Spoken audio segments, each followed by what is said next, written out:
Accord.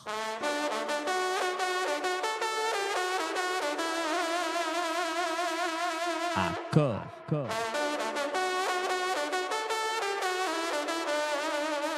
Corps à corps. Et tout de suite, on parle du sort de nos agriculteurs et donc de notre sort à tous, parce qu'évidemment, ce que font les agriculteurs, c'est notre alimentation tous les jours. Et il est vraiment important de commencer à prendre ce sujet au sérieux. Depuis hier, des agriculteurs français et espagnols bloquent la frontière franco-espagnole. Je propose d'ailleurs, on peut regarder des images en même temps. C'est au niveau de la gare de péage de l'A63. Une alliance donc inédite entre les agriculteurs des deux pays pour un blocage au même endroit. C'est une première et une façon de se faire entendre quelques jours avant les européennes. Alors, quels sont les messages? Quelles sont les déceptions? Parce qu'il y a eu des promesses, rappelez-vous, hein, il y a eu des promesses face après les dernières révoltes, on va dire, et manifestations agricoles. Bon, ces promesses, visiblement, n'ont pas été tenues. On va faire le point avec nos trois invités, Thierry Sinéclose, Philippe Grégoire et José Pérez. Bonjour Thierry Sinéclose. Bonjour, Et bonjour à merci. tous, bonjour Merci. Monsieur Pérez, bonjour Monsieur Grégoire, et bonjour à vous, merci de m'inviter. Ouais, merci à vous d'être là pour ce sujet important. Je rappelle que vous êtes agriculteur indépendant dans la Drôme. Bonjour Philippe Grégoire. Bonjour. Bonjour, et vous êtes, vous, agriculteur à Chanzeau, dans le Maine-et-Loire, d'ailleurs sur la liste de Nous le Peuple, dont nous parlions juste avant. Et puis également coprésident du SAMU social agricole national. Et vous avez beaucoup de choses à dire à ce titre. Et enfin, nous sommes avec José Pérez. Bonjour José Pérez. Ah non, José Pérez nous rejoint un petit peu plus tard. Alors, on va commencer, Philippe Grégoire, peut-être par vous donner la parole. Je sais que votre temps est limité et vous aviez, justement, face à ces promesses qui ont été faites, hein, j'aimerais bien qu'on fasse un bilan, finalement, de ce qui a été tenu et non tenu. Donc, bonjour Clémence, bonjour à Thierry et à José Pérez. Bonjour, je fais patrimoine d'année.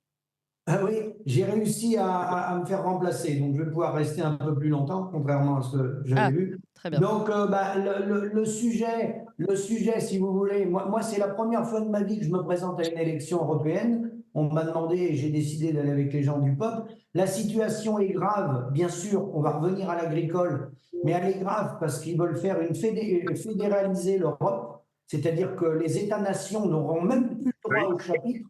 Donc, on va être totalement verrouillé. Donc, ça, c'est extrêmement grave. C'est pour ça que j'ai rejoint les souverainistes. On a beaucoup de regrets qu'on ne puisse pas les regrouper dans un seul parti, malheureusement. Hein, c'est ça le problème. Bon, mais c'est bien ce que font les gars des Pyrénées, que ce soit Jérôme Baye, peu importe. Toute initiative, déjà, les gens qui font ça sont courageux. Parce que critiquer en restant chez soi, c'est facile. Faire, c'est beaucoup plus difficile. Bon, le sujet, il est très simple, hein, Thierry le connaît, c'est des revenus à hauteur des coûts de production avec une gestion des volumes. L'agriculture s'effondre comme on a perdu toute notre industrie. Et l'agriculture, on va perdre un savoir-faire. Thierry sait de quoi je parle. L'agriculture, c'est du long terme, c'est du savoir-faire. On ne s'improvise pas comme ça à cultiver du blé, à moissonner du blé, à traire des vaches. C'est du long terme. On est en train de nous détruire à cause du libre-échange.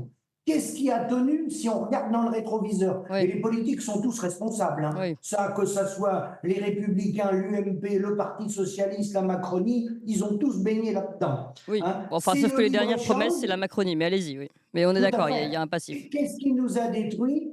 Prenez ce qui a marché, hein, même si c'est jamais un long fleuve tranquille, c'est les AOC. En vin, c'est le champagne, c'est le Beaufort, c'est le comté, c'est le maroilles. Il faut se détacher du marché mondial, il faut faire les échanges sur la base de la coopération, comme les Indiens le font et les Chinois. C'est-à-dire que nous, quand on vend des Rafales à l'Inde, d'ailleurs, pourquoi ils veulent nous acheter des Rafales? Ils ne veulent pas acheter des avions aux Américains, donc ils veulent garder un contact avec nous. Et bien, ces échanges-là, il ne faut pas les faire sur la base du libre-échange, il faut la faire sur la base de la coopération et vendre nos céréales au coût de production, vendre nos canards, nos lapins au coût de production. Et ensuite, il faut revenir au maximum, ça c'est pour tout ce qui est échange international, le reste, il faut revenir sur du local. Il faut valoriser sur les territoires Oui. avec la nouvelle loi de sécurité civile qui a été prise par le ministère de l'Intérieur en 2004 pour la protection des populations. Il faut revenir sur les territoires avec du local parce que la nourriture, c'est la santé. Oui. Alors ça faisait même pas partie, le local et le territoire, ça faisait même pas partie des promesses. Mais dans les promesses, je vais me tourner vers José Pérez, parce que José Pérez, vous avez participé amplement au blocage des autoroutes et autres pour vous faire entendre dans ces dernières révoltes. Vous aviez quand même, vous étiez parti pas serein, mais on va dire en tout cas avec quelques promesses. Qu'est-ce qui a été tenu, qu'est-ce qui n'a pas été tenu? Oh, dans les promesses, il n'y a pas grand-chose qui a été tenu aujourd'hui. Même les plans de trésorerie qui avaient été validés directement là-bas au salon de l'agriculture ne sont pas appliqués partout, quoi, hein. C'est plus appliqué localement que c'est plus appliqué localement parce que on s'est battu chez nous dans des départements avec nos banquiers que quelques mesures de trésorerie soient appliquées, quelques décalages dans le cours bancaire. Mais c'est des bricoles, tout ça. C'est des Oui, bricoles, c'est juste avancer pour mieux sauter demain, quoi, hein. oui. Après, sorti de là, sorti de ça, il n'y a rien du tout, quoi. Aujourd'hui, la vraie problématique, c'est le revenu, quoi. Et au niveau du revenu, il n'y a aucune avancée. Oui. Dans les textes, personne ne parle de comment faire évoluer le revenu de l'agriculteur, quoi, hein. Mmh. Alors, il y a les revenus, puis il y avait un autre problème, c'était la distorsion de concurrence. Et à ce sujet, je vous rappelle que Emmanuel Macron et son gouvernement ont dit: «Mais nous, ça y est, il y a des clauses miroirs, le CETA est un bon traité, il y a des clauses miroirs». Donc et les clauses miroirs, je rappelle pour tous, hein, c'est le fait d'imposer aux autres ce qu'on impose à notre propre pays, donc à nos propres agriculteurs. Thierry Sénéclaude, à ce sujet, les clauses miroirs, finalement, est-ce qu'elles existent en France? Enfin, par rapport aux pays étrangers? Non, non, non, non, non. Comme le dit José, comme le dit notre cher ami Philippe Grégoire? précédent, je veux dire, on nous amuse avec ce loi Egalim 1, Egalim 2, Egalim 3, Egalim 4. On sait très bien que tout ça est inapplicable, sachant que les contrats qui pourraient être mis en place entre les agriculteurs et les acheteurs sont toujours des contrats unilatéraux. Pourquoi? Parce que si vous voulez, on est quand même, on produit du vivant. Et le Oui, vivant, vous le voyez très bien cette année, l'année en est la démonstration parfaite. Eh ben, les blés sont en train déjà de s'abîmer dans les champs. Il faut énormément traiter parce qu'il y a énormément de pluie. oui, Les champs sont en train de s'enherber, sont dégueulasses. Une grande partie des parcelles ont été noyées. bah oui, Les semis de printemps sont en train de ne pas se faire. oui, Ceux qui ont été faits sont souvent à refaire. Nous-mêmes, l'agronome qui avions subi les orages du 18 septembre, avons travaillé plus de 2 mois à remettre des parcelles en état avant de commencer à pouvoir semer. Aujourd'hui, rien que dans mon secteur, qui pourtant n'est pas des plus humides actuellement, il reste encore 20-30% des surfaces qui sont pas semées. On se demande même l'intérêt économique de les semer maintenant. Donc, si vous voulez, les clauses miroirs, eh ben oui, pourquoi pas, mais on est dans un système où c'est que les contrats que l'on propose aux agriculteurs sont toujours à la contrainte de l'agriculteur, parce que de toute façon, ce qu'il va produire évolue en fonction du climat. Vous pouvez très bien faire dans le nord 12 tonnes de blé à l'hectare, dans le sud on peut très bien en faire 5 tonnes. mmh, Donc 5 tonnes avec un prix de, admettons, 150 ou 200 € à la tonne, ça ne dégage pas le même chiffre d'affaires qu'avec 12 tonnes et le même prix. Et pourtant, coté sur le marché mondial des céréales, le marché mondial des céréales fourragères. Le problème qu'il y a, si vous voulez, c'est que avant tout, on a déjà un territoire qui est très disparate et chaque région doit vivre. Mais en ce qu'on s'aperçoit, chaque agriculteur doit vivre de son travail. Ce qu'on s'aperçoit quand même, c'est qu'aujourd'hui, le fameux barrage qui est reparti, blocage des Pyrénées, qu'on peut saluer, hein, ce courage. J'ai essayé, moi, de motiver un peu les gars dans la Drôme pour bloquer la 7. On va peut-être y arriver un de ces jours, mais pour l'instant, on a dû retarder parce qu'on a encore tous beaucoup de travail, c'est bah compliqué. oui, bien sûr. Je veux dire, Et on vous voit pouvez bien pas qu'il y vous a absenter, le télétravail n'existe pas, hein, chez les agriculteurs. on voit bien qu'il y a une union des agriculteurs, qu'ils soient français, européens et mondiaux. Le problème fondamental, c'est qu'on manipule sur le marché boursier des céréales comme on pourrait manipuler de la ferraille ou du pétrole Alors, ou des matériaux de construction. ouais, Ça n'est pas normal. Les contraintes que nous avons sur le territoire français, sur le territoire espagnol, roumain, allemand, brésilien et tout, les contraintes administratives, les contraintes sociales ne sont pas les mêmes. Il ne peut pas y avoir d'harmonisation de cours mondial des céréales s'il n'y a pas d'harmonisation des coûts de production, des coûts de société, des coûts sociaux.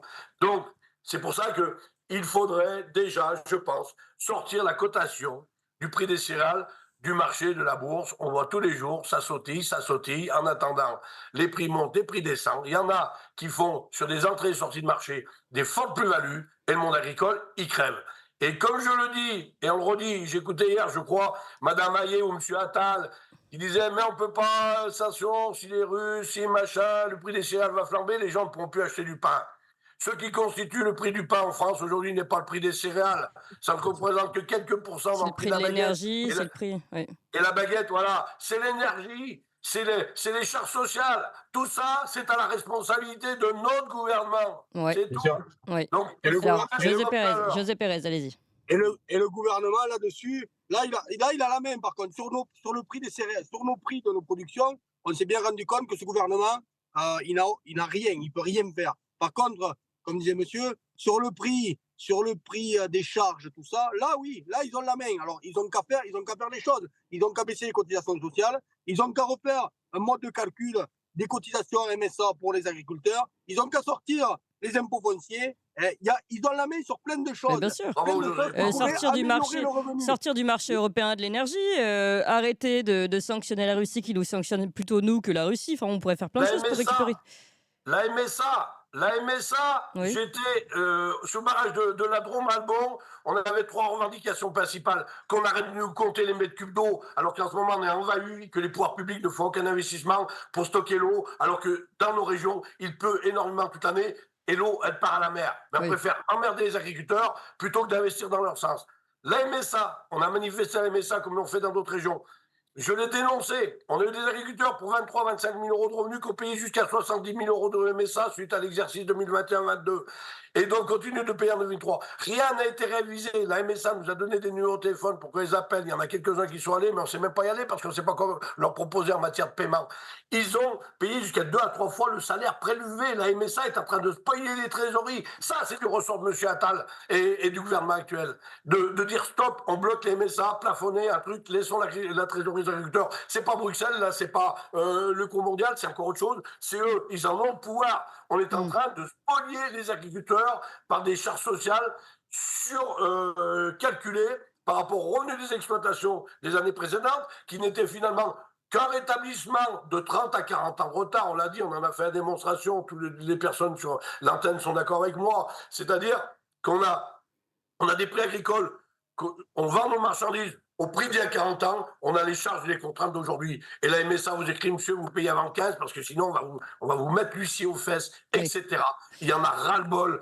Monsieur Attal doit non seulement faire des annonces, mais le gouvernement doit décréter le blocage des cotisations sociales plafonnées à un revenu minimum. Les agriculteurs contribuent largement à cette société qui Mais bien est en sûr. faillite. Ouais, C'est pas En qu'ils faisant contribuent. 70 à 80 heures de travail non rémunéré. Mais bien sûr, vous êtes le pilier de notre société. Je le répète souvent. Donc, et d'ailleurs, je lisais, j'ai pris en note un mot d'un de nos auditeurs qui dit le jour où la paysannerie française disparaîtra, c'est la France qui disparaîtra. Je pense qu'il a bien raison. Malheureusement, on n'est pas loin du compte. Alors aujourd'hui, loin du compte. si on reprend On est en toutes les plein dedans. promesses, si on reprend toutes les promesses d'Emmanuel Macron, et vous avez raison de dire c'est pas les premiers, hein, ça avait commencé avant, évidemment, cette destruction de l'agriculture française.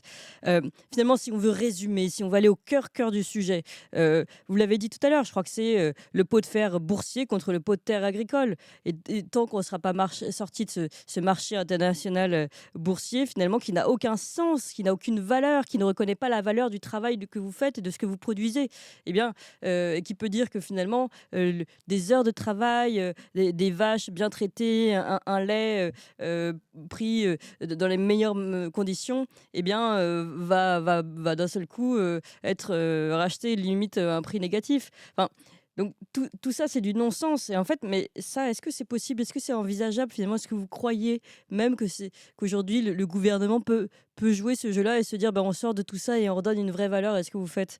Et je donnais parole à Philippe Grégoire, qu'on a un peu moins entendu. Oui, tout à fait, c'est des volontés politiques. Il faut savoir que malheureusement, les représentants depuis 40 ans de la FNSEA qui ont la main sur les médias ne disent pas la vérité. Aujourd'hui, la vérité, c'est que les comptes sont bloqués dans beaucoup d'exploitations. Les aides n'ont pas été versées, comme l'a dit José. Oui. Il y a eu des pommades de passé, mais ils ont roulé tout le monde dans la farine. Le renouvellement des tracteurs, imaginez-vous qu'il y a des tracteurs en panne dans les exploitations, les gens n'ont plus les moyens des réparer et la banque ne veut pas financer. Les tracteurs, ils sont dans les garages en panne. La banque, bien sûr, ne veut pas financer. Les bâtiments d'exploitation, pratiquement, les gens ne peuvent plus les renouveler. On ne peut plus faire des bâtiments neufs. Ouais. Donc ensuite, Quelle est la solution? Ben, faut revoir le modèle, puisqu'il nous revient que 6,50 € sur un panier de 100 €. Faut sortir de la financiarisation de l'économie agricole telle que l'a dit Thierry. Si on joue sur la bourse, imaginez-vous que du temps de Bruno Le Maire, où j'allais dans les ministères, le groupe Total avait acheté toute une partie des céréales pour spéculer. Pour spéculer. Donc, on ne peut pas rester dans un modèle comme ça. Ensuite, Thierry l'a dit, en agriculture, si on veut garder une agriculture sur le territoire, comme on veut garder une énergie pas chère et abondante, l'énergie pas chère et abondante, Loïc Le Floch-Prigent, il travaille avec nous, le sait très bien. Aujourd'hui, c'est l'énergie nucléaire. Je ne dis pas qu'il ne faut pas un peu de renouvelable, mais c'est l'énergie nucléaire. Donc, nous, au niveau agricole, le monopole des facteurs, c'est que par rapport à une usine Michelin ou autre, nous, on est tenu par les aléas du climat et on travaille avec du vivant. Donc, on ne peut pas, sur un ordinateur, faire des programmations comme ça à l'année. C'est du virtuel. Ensuite, la MSA, d'en revoir le modèle, il faut revoir le modèle fiscal. Le modèle fiscal fait qu'on est imposé sur un bénéfice agricole qui n'est pas notre revenu. Le bénéfice agricole, il est destiné à garder une marge de sécurité, à réinvestir, et ensuite on se verse un salaire qui s'appelle des prélèvements privés. On est imposé sur un bénéfice d'entreprise. Ça ne peut pas fonctionner, ça. Le modèle fiscal, c'est la responsabilité de nos gouvernants, Hollande, Sarkozy, Macron. Et avec cette fiscalité-là, Thierry a raison, ils sont en train d'accélérer la mise en faillite des paysans. Oui. On va sur des faillites massives. Oui. On va sur des faillites massives. Attendez, on va écouter José Pérez. Oui. C'est à nous aujourd'hui, par rapport à la MSA, de faire modifier les choses. Aujourd'hui, on a changé de président national. Hein, mais il faut tout le monde rentrer en contact avec lui et pour qu'il fasse évoluer les choses. Je pense qu'on peut modifier ce système de cotisation MSA. Hein, le mode de calcul n'est pas bon. Il est même reconnu par la MSA que ce mode de calcul n'est pas bon. Donc, à nous de mettre la pression aussi à la MSA pour faire évoluer les choses et pour calculer ce mode de calcul. Comme disait un monsieur, on ne peut plus être imposé sur le bénéfice. Voilà, un bénéfice qui est faux parce que c'est un bénéfice que sur le papier. En réalité, l'argent qui est marqué sur le comptable, sur le bilan, c'est pas du tout la réalité. Et on est imposé sur du vent, du vent qui nous coûte très cher, quoi. Ouais. C'est pour ça qu'aujourd'hui on n'y arrive plus. Et entre ça, plus toutes les contraintes environnementales, plus toutes les contraintes, tous les contrôles, tous les emmerdes qui vont autour, mais on n'y arrive plus. Hein. Et le gouvernement, à ce niveau-là, il peut faire les choses. Il a la main. Hein. Et il ne les fait pas. Et il ne les fait pas. Et il ne les fait pas. Et il ne les fait pas. Et en plus, il nous prend pour des imbéciles. Oui, mais vous avez encore confiance? Vous croyez encore qu'il peut changer? Ça fait plusieurs fois qu'on a des promesses qui viennent de ce gouvernement. Mais on n'avait pas confiance depuis le départ. On n'a pas confiance. Hein. On pensait, quand on est monté à Paris, on pensait peut-être qu'on allait être écouté. Tous les paysans de France s'étaient mobilisés, peu importe de syndicats, qu'ils soient syndiqués ou pas. Tous les paysans, là, c'était les paysans de France qui parlaient.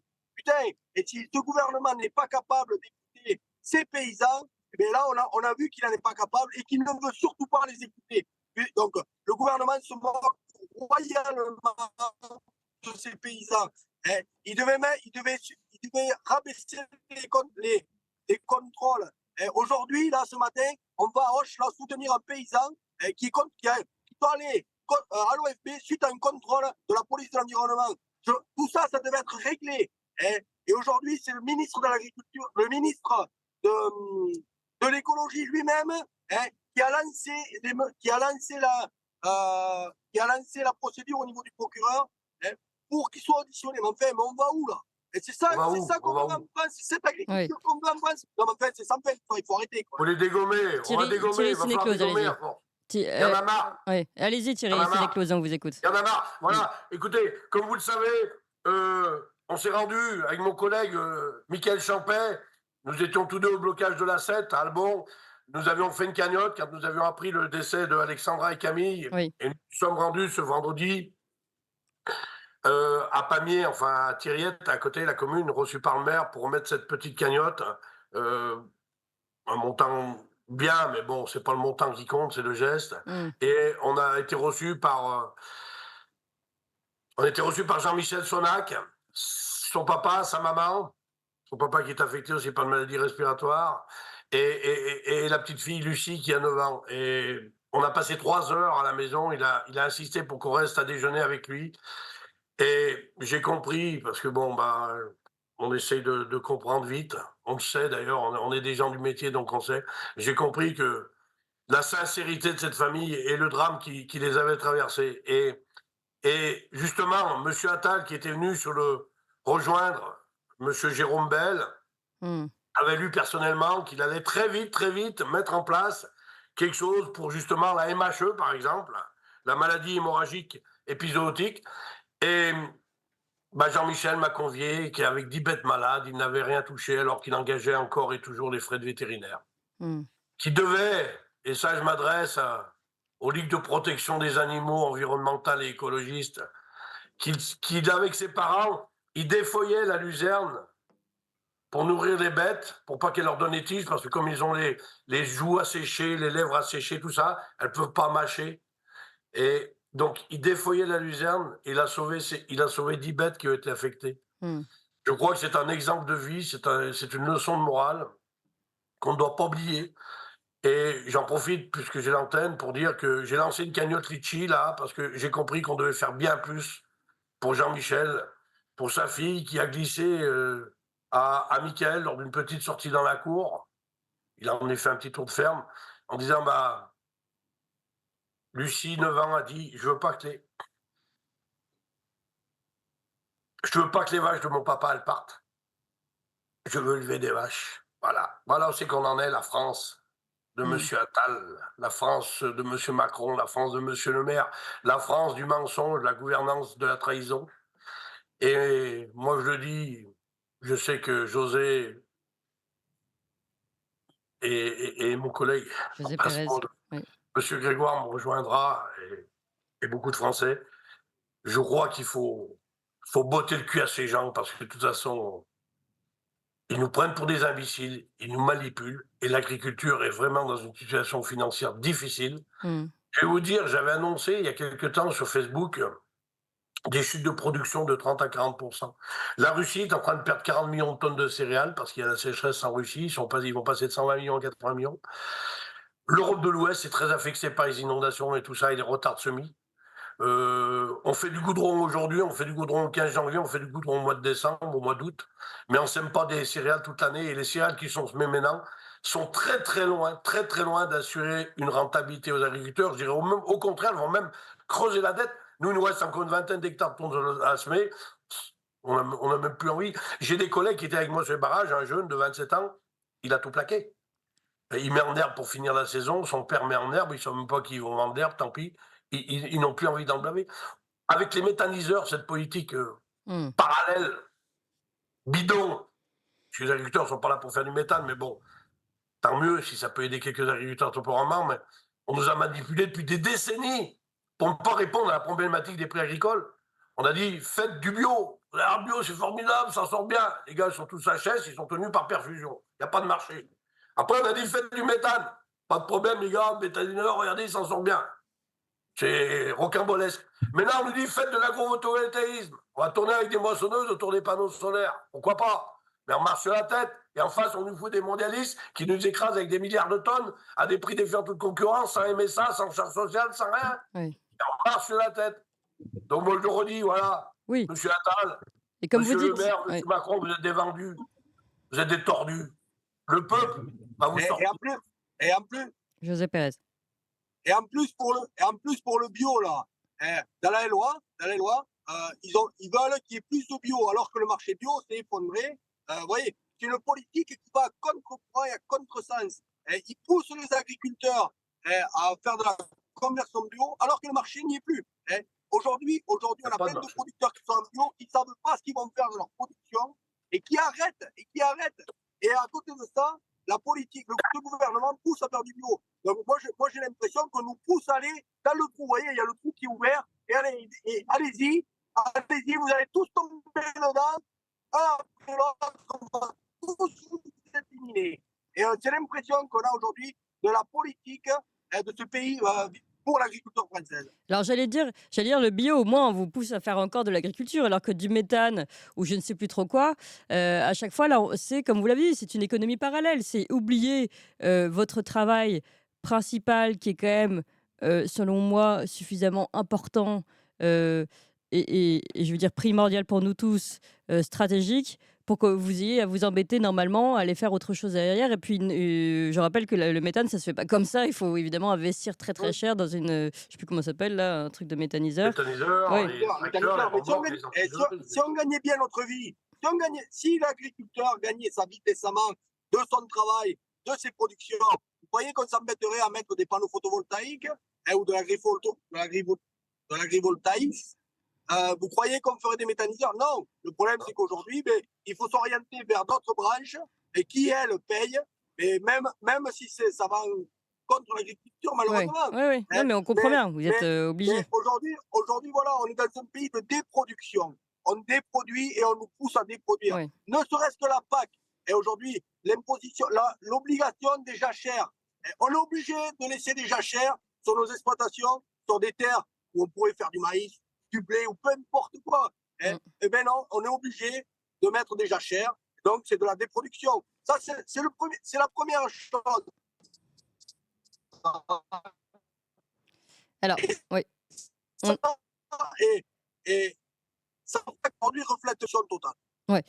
On a eu un petit problème de connexion. On va donner la parole à Philippe rejoins. Grégoire. Philippe Grégoire, attendez, parce qu'on n'a pas beaucoup Allez-y, entendu Philippe Philippe. Grégoire. Sur ces questions, c'est intéressant aussi cette déproduction, le fait qu'on ne vous incite pas à faire finalement votre travail de paysan, mais à faire de l'économie parallèle finalement, qui n'a plus aucun sens en plus, très souvent, comme on l'a dit, avec la jachère ou avec le méthane. Mais on parle des céréales depuis tout à l'heure, mais si on parlait des fruits et des légumes, pour parler d'autres productions, si en France, on nous laissait travailler comme travaillent tous les autres pays européens, comme en Espagne, le coût de la main-d'œuvre espagnole, le coût des cotisations sociales espagnoles, la réglementation phytosanitaire en Espagne, par exemple, si on nous laissait travailler, nous, comme ils travaillent en Espagne, eh bien, je vous dis qu'Almeria, toute la zone là où il y a les serres partout à Almeria, elle serait chez nous en Lot-et-Garonne ou partout en France. Parce qu'on a les terres, on a le climat, on a l'eau. Ouais. On a les agriculteurs qui veulent travailler, qui savent travailler, mais à côté de ça, on a rien. On n'a pas de main-d'œuvre, on a des cotisations sociales qui coûtent une fortune, Ouais. on a des contraintes phyto, c'est à plus en finir. On nous supprime tous les jours des produits, alors que le président s'était engagé, pas de suppression sans remplacement. Et bien l'année prochaine, on a des insecticides qui vont encore disparaître. On ne sait même plus, en pommes par exemple, on ne sait même plus comment on va faire pour réguler certaines maladies, quoi. On ne sait même plus. Et à côté de ça, voilà, il faut continuer à vivre, continuer à travailler. Non, c'est plus possible. Ouais. On est à contre-courant de tout le monde. Ouais. De tout, Allez, de tout, Philippe de tout. Grégoire, Philippe Grégoire.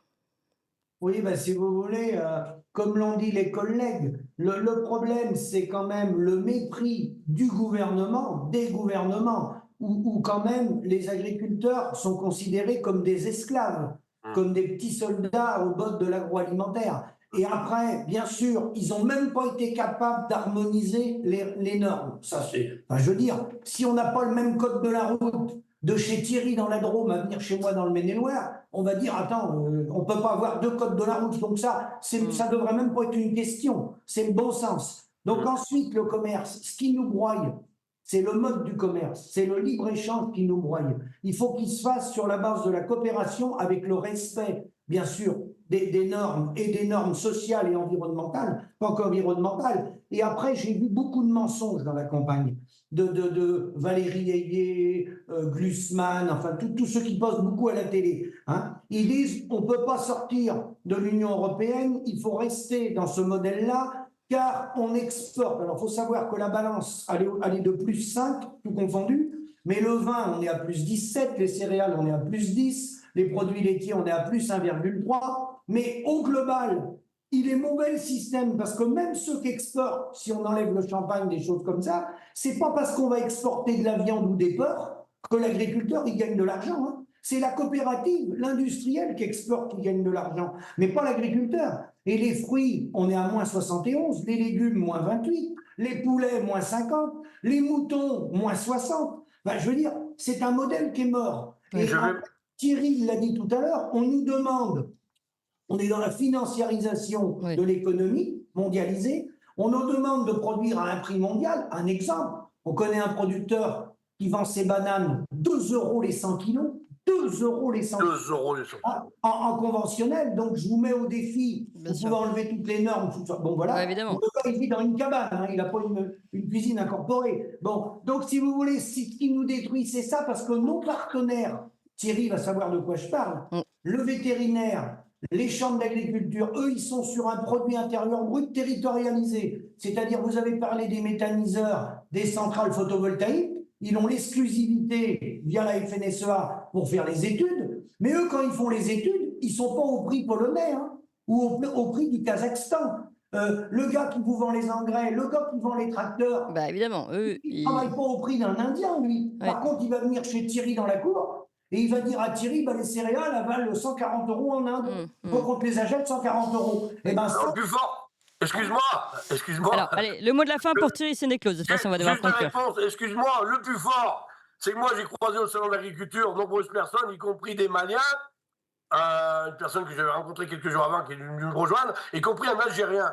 Le plus fort, c'est qu'ils vendent le lait en Algérie, au Mali, plus cher que nous en France. c'est vrai. Et un gars qui a 100 hectares, qui a 30 vaches en Algérie, qui a 50 hectares, 200 oliviers, il est milliardaire. En France, un gars qui a 400 hectares, il crève de faim bientôt. Il y a bien un problème de fond. Oui. On en revient pour ce que vous disiez tout à l'heure, monsieur Grégoire. J'ai entendu il y a quelque temps Madame Hayet dire mais c'est bien si on peut importer des céréales, même Monsieur Macron l'a dit, si on peut importer des céréales d'Ukraine pas chères pour nourrir les gens chez nous pas chères et exporter des produits à forte valeur ajoutée, comme si nos céréales elles aient poussé les joints de 10 cm par jour, à des pays qui achètent du plus cher. Ça veut dire les Français, faites-nous confiance, on va mettre le système en place pour que vous achetiez de la merde et on va vendre nos bons produits à l'extérieur. Mais c'est une honte! Bah, bien C'est sûr une que c'est une honte! honte. Cette politique est une honte.